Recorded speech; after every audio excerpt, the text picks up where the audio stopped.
Hello दोस्तों, आपका बहुत बहुत स्वागत है हमारे यूट्यूब मंच पर ब्रिलियंट एकेडमी 1993 पर। मेरा नाम है वकास खान, जहां पर मैं आपको क्लास 12th के फिजिक्स के फर्स्ट चैप्टर के बारे में बता रहा हूं। तो हम जो बात कर रहे हैं इस समय, जो हमें डेरिवेशन निकालना है, वो निकालना है द्विध्रुव पर लगने वाला बल युग्म का आघूर्ण। तो बल युग्म जो है हमारे पास, सबसे पहले हम इस बल युग्म को समझते हैं, फिर उसके आघूर्ण को समझेंगे। तो द्विध्रुव जैसे आप जानते हैं, मैं बहुत बार आपको दिखा चुका हूं कि ये प्लस वाला चार्ज हमारा, ये माइनस का चार्ज है, ठीक है ना। और ये इनके बीच की जो दूरी है, मैंने उसको 2L लिख रखा है। तो हमारे पास ये वैद्युत द्विध्रुव एक इस तरीके का, जिसके अंदर दो चार्ज होते हैं। तो हमने क्या करा कि इस वैद्युत द्विध्रुव को हमने यहाँ पर इस तरीके से रख रखा है।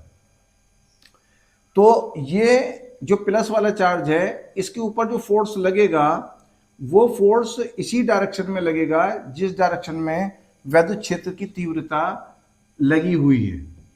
वैद्युत क्षेत्र की तीव्रता जो है वो इस साइड में है, लेफ्ट से राइट की ओर को है। तो जो प्लस वाला चार्ज होता है, उसके ऊपर जो फोर्स काम करता है, वो उसी डायरेक्शन में काम करता है जिस डायरेक्शन के अंदर हमारे पास E vector is equal to F vector upon Q, ये फार्मूला होता है वैद्युत क्षेत्र की तीव्रता का। तो तीव्रता और फोर्स एक ही डायरेक्शन में काम करते हैं। ये तीव्रता हमारे पास जिसमें दिखाई दे रही है, उसी में ही हमारे पास फोर्स दिख रहा है।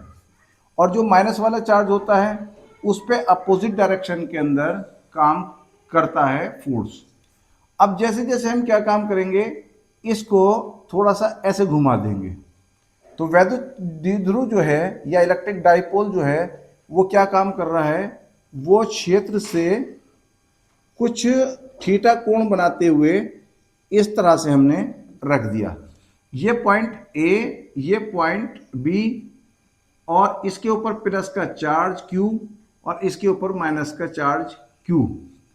तो जैसे मैं पहले भी आपको वैद्युत द्विध्रुव की परिभाषा बता चुका हूं कि इसमें चार्ज जो होते हैं, जितना चार्ज ये है उतना ही चार्ज ये है, लेकिन बस प्लस और माइनस का डिफरेंस होता है। जो अंतर होता है वो प्लस का और माइनस का होता है। तो मैंने क्या करा कि वैद्युत क्षेत्र की जो तीव्रता है, जो डायरेक्शन है, उससे थीटा कोण बनाते हुए इस द्विध्रुव को थोड़ा सा कुछ तिरछा कर दिया, थीटा कोण बना दिया। तो आप ये देखिए कि इस वाले प्लस वाले चार्ज के ऊपर जो फोर्स लगेगा, ये जो प्लस वाला हमारे पास चार्ज है, इस प्लस वाले चार्ज के ऊपर जो फोर्स काम करेगा, वो वैद्युत क्षेत्र की डायरेक्शन में काम करेगा। और जो ये माइनस वाला हमारे पास चार्ज है, इस माइनस वाले चार्ज के ऊपर जो फोर्स काम करेगा, वो इसकी अपोजिट डायरेक्शन में काम करेगा। तो F जो है, एक F इधर लगेगा, एक F इधर लगेगा। ये दोनों F सेम है, ये दोनों F बराबर हैं। क्यों बराबर हैं? क्योंकि Q की वैल्यू बराबर है और वैद्युत क्षेत्र की तीव्रता की वैल्यू बराबर है। तो Q जब हमारे पास, ये जो आप देख सकते हैं, E और Q दोनों बराबर हैं दोनों केसेस के लिए, तो F बराबर है। तो पहले वाले में Q और वही वैद्युत क्षेत्र की तीव्रता है, और यहाँ पर भी Q वही वैद्युत क्षेत्र की तीव्रता यहाँ पे, क्योंकि एक जैसी वैद्युत क्षेत्र की तीव्रता के अंदर इन दोनों चार्जेस को रख रखा है। तो हम ये देखते हैं कि हमारे पास ये जो फोर्स लग रहा है, ये फोर्स इस वाले फोर्स के समांतर है। इसकी डायरेक्शन और इसकी डायरेक्शन जो है वो एकदम पैरेलल है। और जो हमारे पास फोर्स है, एक फोर्स ये लग रहा है, एक फोर्स ये लग रहा है, दोनों फोर्स कैसे हो गए, ये बराबर हो गए। तो एक तो ये फोर्स समांतर हैं, बराबर हैं, और इनकी जो डायरेक्शन है, आप देख रहे हैं, इसकी डायरेक्शन वैद्युत क्षेत्र की तीव्रता में की डायरेक्शन में आ गई, और यहाँ पर वैद्युत क्षेत्र की विपरीत दिशा में आ गई। तो ये विपरीत हो गए। तो तीन बातें हमारे पास ये आई निकल करके कि इस प्लस वाले चार्ज के ऊपर जो बल है, उतना ही बल माइनस वाले चार्ज के ऊपर है, और एक दूसरे के समांतर हैं और विपरीत हैं। जहां ये तीन शर्तें पूरी हो जाएंगी, तो वहां पर जो है एक बल युग्म बन जाएगा। ठीक है।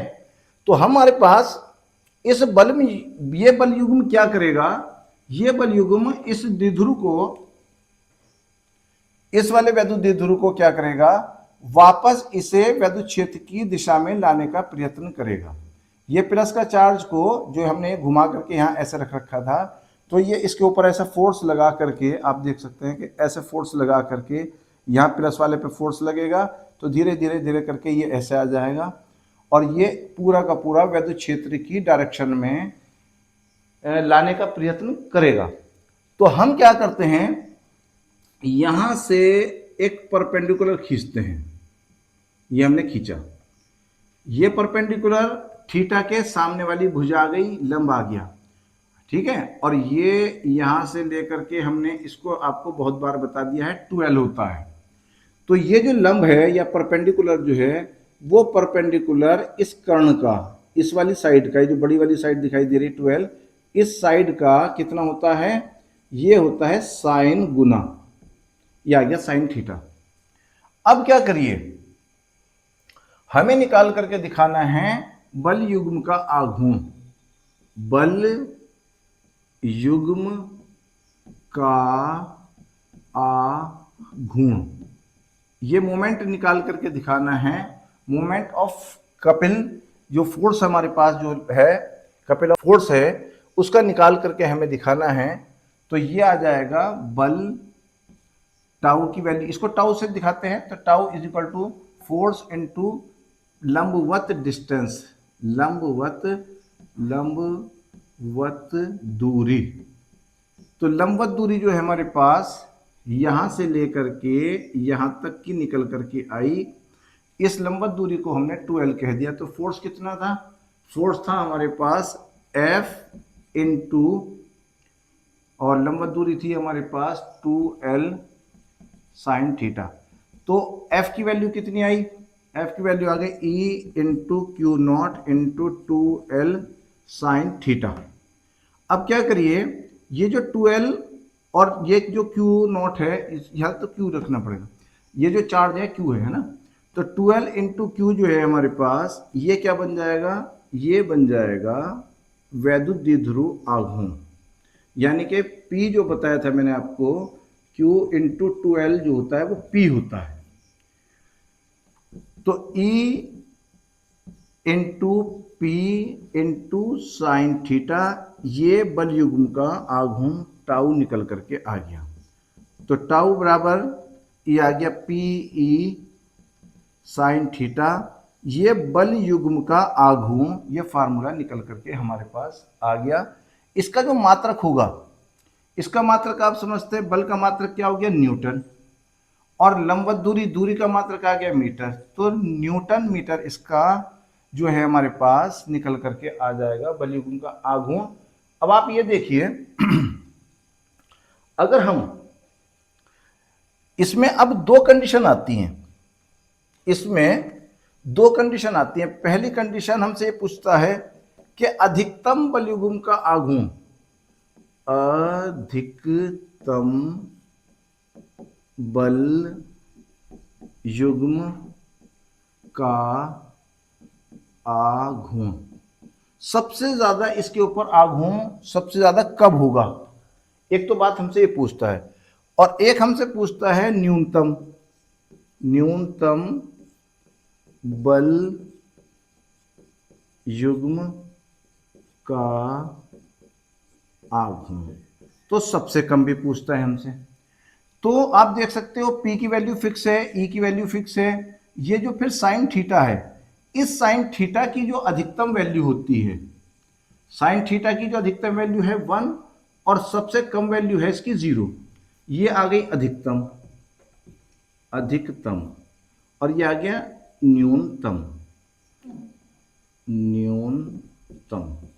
तो हमारे पास अधिकतम वैल्यू जो है साइन थीटा की वो होती है 1, और वो कब होती है, वो होती है जब साइन, जो थीटा की वैल्यू है, साइन 90 डिग्री की वैल्यू जो है, साइन 90 डिग्री की वैल्यू हमारे पास 1 आती है, और साइन 0 की वैल्यू जो है, साइन 0 डिग्री की वैल्यू हमारे पास 0 होती है।